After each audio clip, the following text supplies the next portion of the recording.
Coca-Cola spends hundreds of millions of dollars every World Cup cycle, not primarily on commercials, not on stadium signs. They spend it to make sure that for 30 days, no competing soft drink can be officially sold, promoted, or associated with the world's most watched event.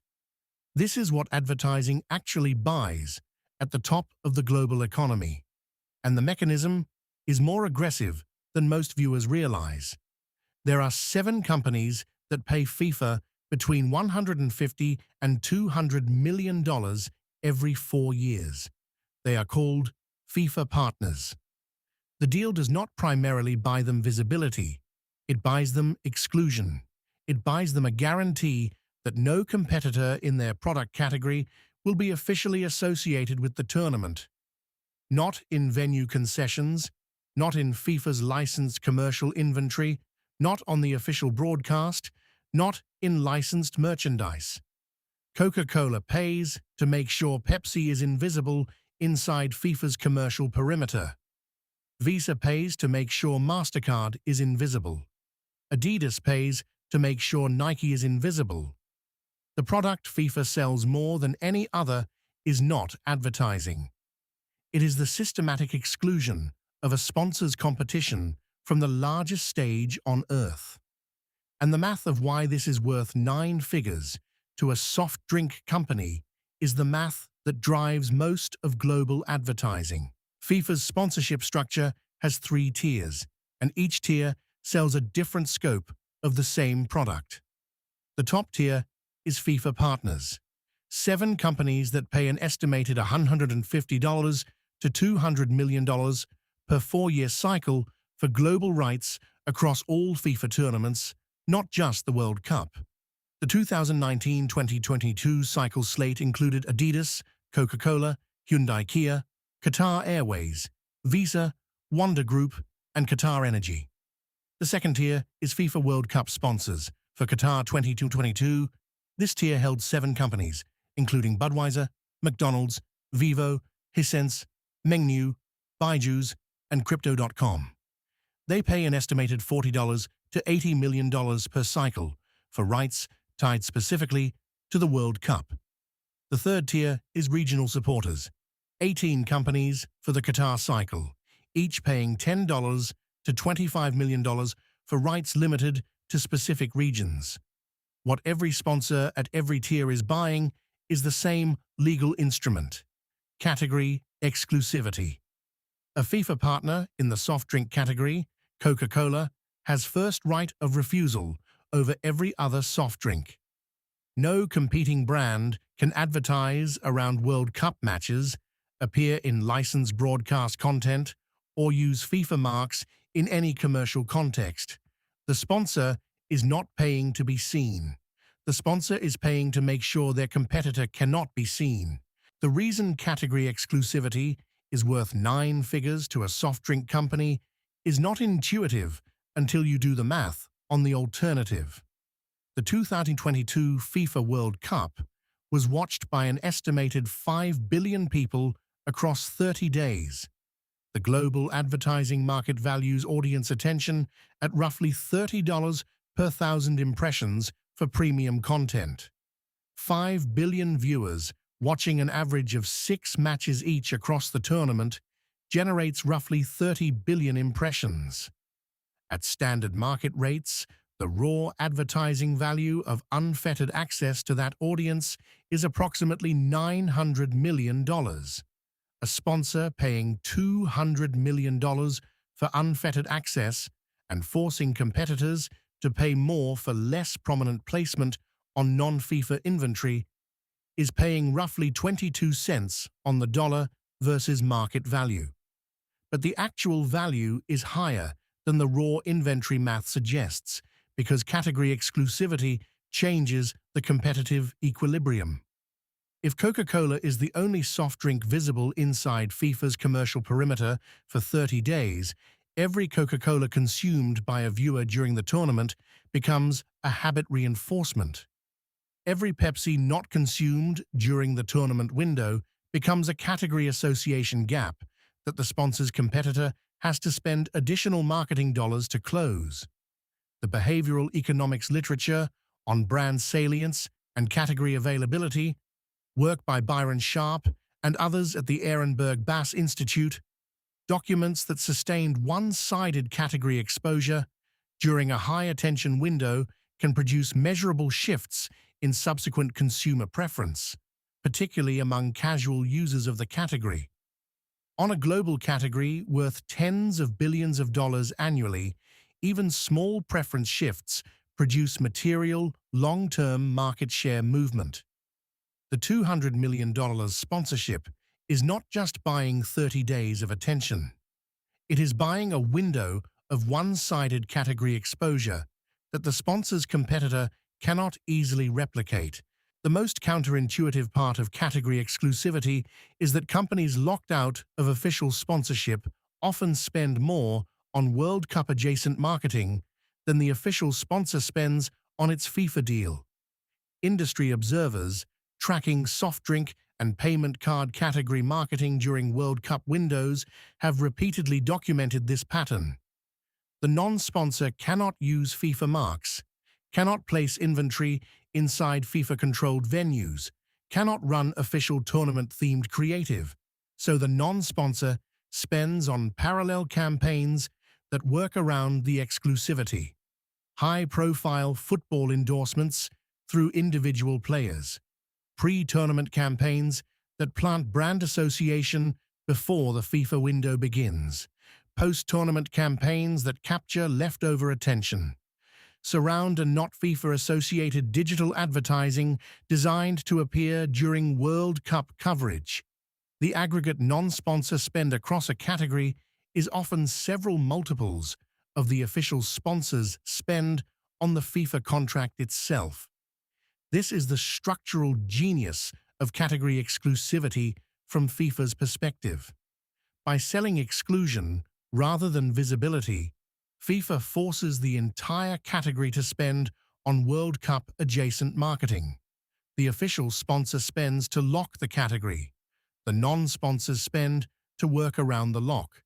FIFA collects from the sponsor. Everyone else's spend goes to advertising agencies, broadcasters, and individual athlete endorsements that FIFA does not directly control.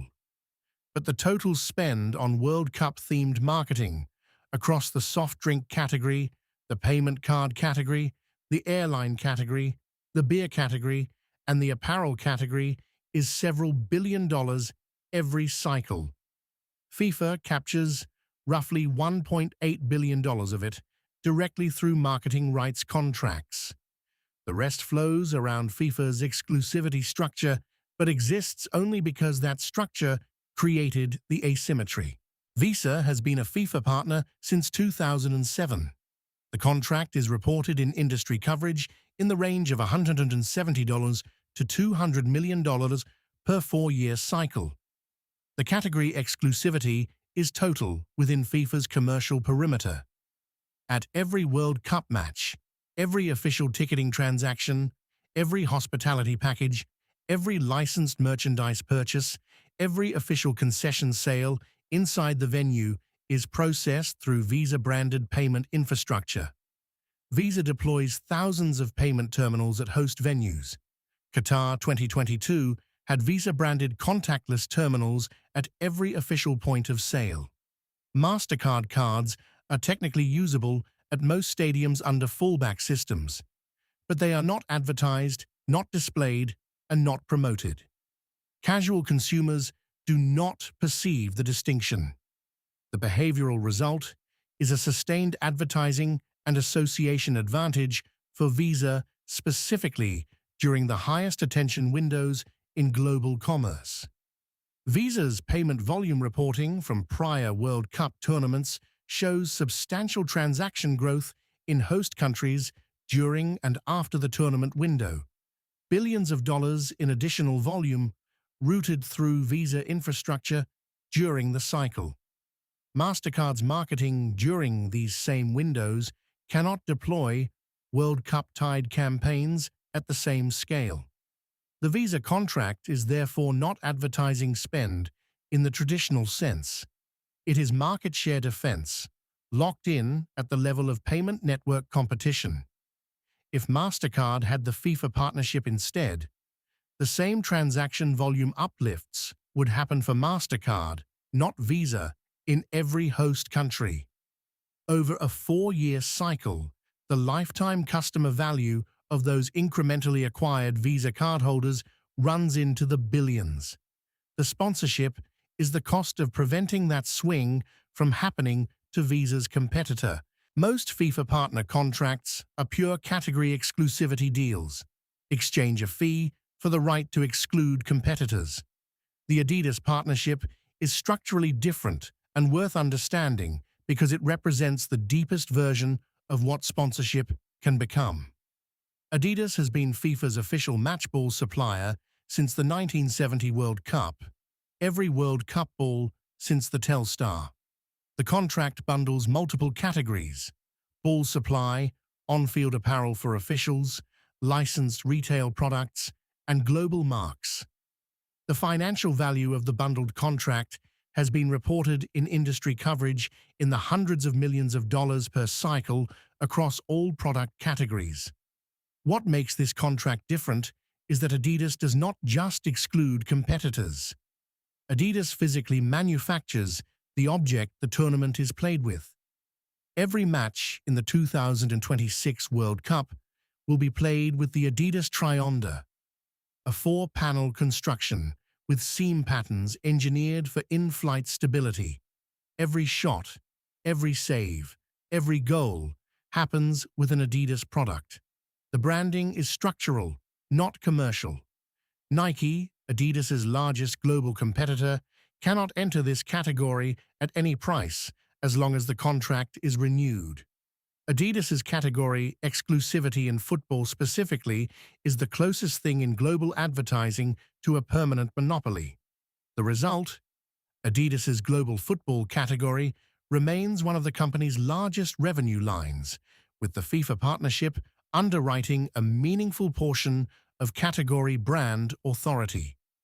The contract's economic logic differs from category-blocking sponsorships because Adidas captures both the exclusion benefit and direct product revenue from FIFA-licensed manufacturing. Most sponsorship contracts at this scale are defensive expenses. The Adidas contract is the rare offensive one. The 2026 sponsorship slate reveals something specific about how this market evolves. The Qatar 2022 cycle included Crypto.com in the World Cup sponsor tier, the first major crypto exchange to hold a Tier 2 FIFA sponsorship. The deal was reported at approximately $50 million for the cycle. Crypto.com's logic was identical to Coca-Cola's. Pay to make sure Binance and Coinbase cannot advertise around the world's largest sporting event during the 4-week window when crypto consumer attention peaks. The mechanism applies to whatever new category is emerging at the time of each cycle. For 2026, the contracts under negotiation include AI services, electric vehicle manufacturers, and online gambling operators, 3 categories that did not exist or were not legally advertisable during prior cycles. Each new sponsorship slot is not just FIFA selling another logo. It is FIFA validating a category as worth excluding competitors from. The first crypto sponsor pays the most because they establish that crypto is now a FIFA-blessed advertising category. The second crypto sponsor in the next cycle pays less because the category is now normalized. The third pays even less. This is why FIFA actively recruits sponsors from newly emergent categories. First-mover sponsorship fees are dramatically higher than category-normalized fees. The $1.8 billion marketing rights revenue from 2019 to 2022 was disproportionately driven by category-establishing deals. The 2023-2026 cycle's marketing rights revenue depends on FIFA finding the next set of categories to legitimize and exclude competitors within. The final structural insight is what category exclusivity produces for the viewer. When you watch the World Cup and your only soft drink option visible inside FIFA's commercial perimeter, at the venue, in licensed broadcast inventory, in official merchandise, on the official broadcast, is Coca-Cola. Your subsequent purchase of a Coca-Cola is not a free market choice in the strictest sense. It is the result of a system that has structurally narrowed the consideration set during the highest attention window of the global calendar. Behavioral economists call this choice architecture, the structural shaping of which options the consumer perceives as available. The World Cup is one of the largest single deployments of choice architecture in commercial history.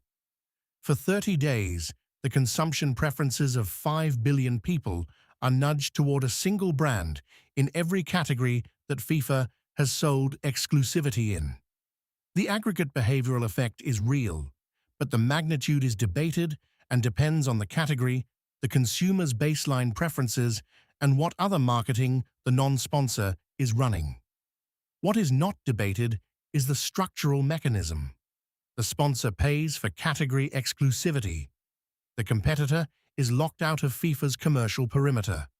The consumer's category exposure is narrowed without their explicit consent during the tournament window. This is the economic mechanism. It is legal. It is rational from every party's perspective. It also narrows consumer choice by design, and the people paying for the exclusion are paying because the design works. The next time you reach for a Coca-Cola during a World Cup match, the structural reason your category options were narrowed is now visible to you. Subscribe for more of the economics behind the institutions and events that shape everyday life.